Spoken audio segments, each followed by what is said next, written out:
ಇಂದು ರಂಗೋಲಿ ಬಿಡಿಸುವ ಕಲೆ ಮಾಯವಾಗುತ್ತಿದೆ. ತಾಳ್ಮೆ, ಸಹನೆ, ಕಲಾತ್ಮಕತೆ ಹೊರತೆ ಕಾಡ್ತಾ ಇದೆ. ಆದರೆ ಮಂಗಳೂರಿನ ಕರಂಗಲ್ಪಾಡಿಯಲ್ಲಿರುವ ವೀಣಾ ಐತಾಳ್ ಅವರಿಗೆ ರಂಗೋಲಿ ಕಲೆ ಸಿದ್ಧಿಸಿದ ರೀತಿಯು ವಿಸ್ಮಯಕಾರಿಯಾಗಿದೆ. ಅಲ್ಲದೆ ಇವರು ಉಲ್ಟಾ ರಂಗೋಲಿ ಬಿಡಿಸುವುದರಲ್ಲೂ ಎಕ್ಸ್ಪರ್ಟ್. ಬನ್ನಿ ಅವರ ಕುರಿತ ಒಂದು ವಿಶೇಷ ವರದಿ ನೋಡಿಕೊಂಡು ಬರೋಣ.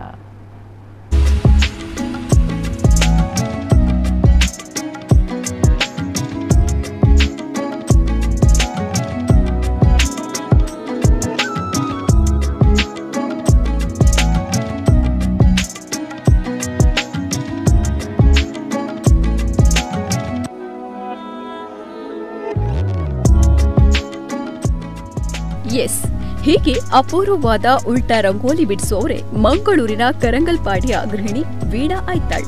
ತಮ್ಮ ಖಾಸಗಿ ಸಂಸ್ಥೆಯ ಕಚೇರಿ ಕೆಲಸ, ಬಿಡುವಿಲ್ಲದ ಮನೆ ಕೆಲಸದ ನಡುವೆಯೂ ಇವರ ರಂಗೋಲಿ ಪ್ರೀತಿ ಅನನ್ಯ.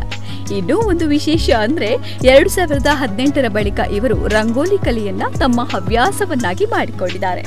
ಅನೇಕ ವಿನ್ಯಾಸಗಳ ಮೂಲಕ ಬೃಹತಾಕಾರದ ರಂಗೋಲಿಗಳನ್ನು ಇವರು ಬಿಡಿಸಿದ್ದಾರೆ. ವೀಣಾ ಐತಾಳ್ ರವರು ಬೃಹತ್ ರಂಗೋಲಿ ಬಿಡಿಸುತ್ತಾ ಅದರಲ್ಲೇ ಖುಷಿ ಪಡುತ್ತಿದ್ದಾರೆ.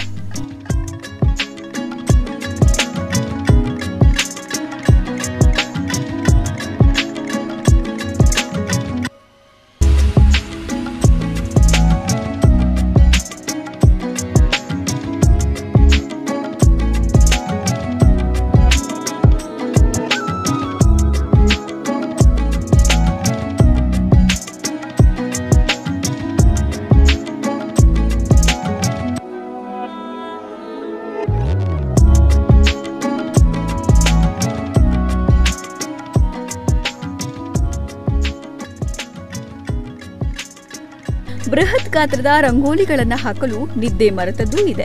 ತಮ್ಮ ಖುಷಿಗೋಸ್ಕರ ರಂಗೋಲಿ ಹಾಕುವ ಇವರು ಇತ್ತೀಚೆಗೆ ವರಮಹಾಲಕ್ಷ್ಮಿಯ 7x7 ಅಡಿ ಗಾತ್ರದ ದೇವಿಯ ರಂಗೋಲಿಯನ್ನು ಮನೆಯಲ್ಲಿ ಮಾಡಿದ್ದಾರೆ. ನಾನು ಸರಿಸುಮಾರು 250ಕ್ಕೂ ಅಧಿಕ ಮಾದರಿಯ ರಂಗೋಲಿ ಬಿಡಿಸಿದ್ದೇನೆ. ಕಾಂತಾರ ರಂಗೋಲಿ ನನಗೆ ತುಂಬಾ ಇಷ್ಟ ಆಗಿದೆ. ಕಾಪು ಮಾರಿಯಮ್ಮ, ವರಮಹಾಲಕ್ಷ್ಮಿ ದೇವಿ ರಂಗೋಲಿ ಮಾಡಿದ್ದೆ, ತುಂಬಾ ಇಷ್ಟ ಆಗಿದೆ. ತಿರುಪತಿ ವೆಂಕಟರಮಣ ದೇವರ ರಂಗೋಲಿ ಕೂಡ ಮಾಡಿದ್ದೇನೆ. ಇನ್ನು ತಮ್ಮ ಬಿಡುವಿನ ವೇಳೆಯಲ್ಲಿ ಎಲ್ಲರೂ ಒಂದೊಂದು ಹವ್ಯಾಸ ಬೆಳೆಸಿಕೊಳ್ಳಬೇಕು.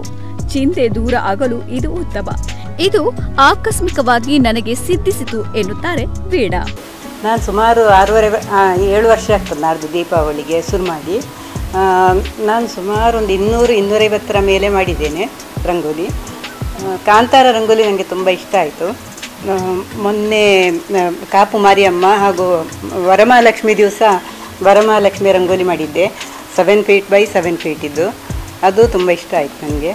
ಆಮೇಲೆ ಬಾಲಾಜಿ ರಂಗೋಲಿ ಮಾಡಿದ್ದೆ, ಅದು 9 ಫೀಟ್ ಆಗಿತ್ತು.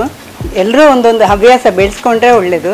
ಯಾಕಂದರೆ ಅವರದ್ದು ಮನಸ್ಸಿನಲ್ಲಿ ಏನೇ ಚಿಂತೆ ಇದ್ದರೂ ಅದು ದೂರ ಆಗ್ತದೆ. ಅವರು ಅದರಲ್ಲೇ ತಲ್ಲೀನಾಗಿರ್ತಾರೆ. ಇದು ಆಕಸ್ಮಿಕವಾಗಿ ಬಂದದ್ದು. ನಾನು ಯಾವುದೇ ಆರ್ಟ್ ಮಾಡಿದವಳಲ್ಲ, ಒಂದೇ ಒಂದು ಸ್ಕೆಚ್ ಮಾಡಿದವಳಲ್ಲ, ಒಂದು ಪೆನ್ಸಿಲ್ ಸ್ಕೆಚ್ ಸಹ ಮಾಡಲಿಲ್ಲ.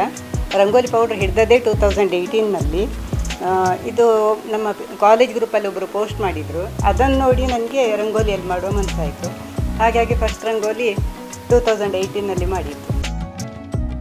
ಇನ್ನೂ ಒಂದು ವಿಶೇಷ ಅಂದ್ರೆ ತಮ್ಮ ಕೆಲಸದ ಜೊತೆಗೆ ರಂಗೋಲಿ ಕಲೆ ಹವ್ಯಾಸ ಮಾಡ್ತಿದ್ದಾರೆ. ಇವರು ಕಂಪನಿಯೊಂದರಲ್ಲಿ ಕೆಲಸದಲ್ಲಿದ್ದಾರೆ. ಇನ್ನೂ ಒಂದು ಅಚ್ಚರಿ ಅಂದ್ರೆ 2018ರಿಂದ ಇವರು ರಂಗೋಲಿ ಕಲೆಗಾರಿಕೆ ಆರಂಭಿಸಿದ್ದು ಅದರಲ್ಲಿ ಖುಷಿ ಕಾಣುತ್ತಿದ್ದಾರೆ. ಉಲ್ಟಾ ಬರೆಯುವುದು, ಉಲ್ಟಾ ರಂಗೋಲಿ ಮೂಲಕ ಚಿತ್ರ ಬಿಡಿಸುವುದು ಇವರಿಗೆ ಒಲಿದ ಇನ್ನೊಂದು ದೈವದತ್ತವಾದ ಕಲೆ.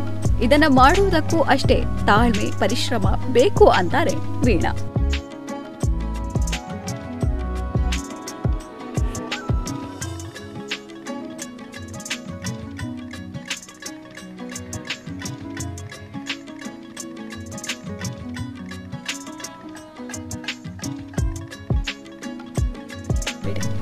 ಒಟ್ಟಿನಲ್ಲಿ ರಂಗೋಲಿ ಮಾಡುವವರಿಗೆ ಕಲಾತ್ಮಕತೆ ಜೊತೆಗೆ ಅಷ್ಟೇ ತಾಳ್ಮೆ, ಕಲೆಗಾರಿಕೆಯು ಅತಿ ಅಗತ್ಯ. ತಮ್ಮ ಬಿಡುವಿನ ವೇಳೆಯಲ್ಲಿ ಅತ್ಯದ್ಭುತ ರಂಗೋಲಿ ಬಿಡಿಸಿ ಎಲ್ಲರನ್ನೂ ಖುಷಿ ಪಡಿಸುತ್ತಿರುವ ವೀಣಾ ಐತಾಳರಿಗೆ ಹ್ಯಾಟ್ಸ್ ಆಫ್ ಹೇಳಲೇಬೇಕು. ರವೀಶ್ ಮಾಣಿಲ, ನಮ್ಮ ಕುಡ್ಲ 24/7 ಮಂಗಳೂರು.